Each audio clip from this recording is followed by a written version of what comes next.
कोल्हापुरातील प्रदूषित झालेल्या रंकाळा तलावाची प्रदूषण मुक्ती दाखवून लोकप्रतिनिधी आणि अधिकाऱ्यांकडून 12 कोटी रुपयांचा ढपला पाडण्याचा घाट घालण्यात आलाय, असा आरोप शिवसेना ठाकरे गटाचे माजी जिल्हाप्रमुख रविकिरण इंगवले यांनी आज पत्रकार परिषदेत केला।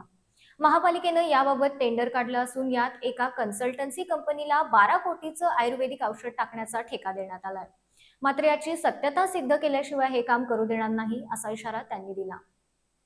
कोल्हापुरातील ऐतिहासिक रंकाळा तलावात मोठ्या प्रमाणात ड्रेनेजचं पाणी येतंय।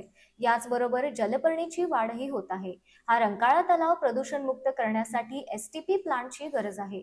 मात्र काही लोकप्रतिनिधी आणि महापालिकेचे काही अधिकाऱ्यांनी या रंकाळा तलावाची प्रदूषणमुक्त करण्याच्या नावाखाली 12 कोटी रुपयांचा ढपला पाडण्याचा घाट घातलाय, असा आरोप शिवसेना ठाकरे गटाचे माजी जिल्हाप्रमुख रविकिरण इंगवले यांनी आज पत्रकार परिषदेत केलाय। या रंकाळा तलावाला प्रदूषणमुक्त करण्यासाठी त्यात 12 कोटी रुपयांचं आयुर्वेदिक औषध टाकलं जाणार आहे। कोल्हापूर महापालिकेनं या कामाचं टेंडर काढलं असून काउनॉमिक्स टेक्नॉलॉजी कन्सल्टंट कंपनीला हे काम दिलं असल्याचं रविकिरण इंगवले यांनी सांगितलं। याची कागदपत्रही त्यांनी सादर केली। विकास कामांना आमचा विरोध नाही, मात्र विकास कामांच्या नावाखाली लूटमार करणाऱ्यांना धडा शिकवणार, असं त्यांनी स्पष्ट केलं।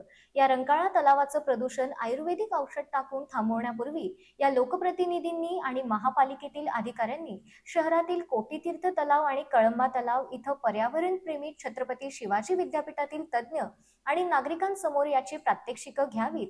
याची सत्यता सिद्ध झाल्याशिवाय हे काम केल्यास त्याला आम्ही उघड विरोध करणार, असा इशारा रविकिरण इंगवले यांनी दिलाय।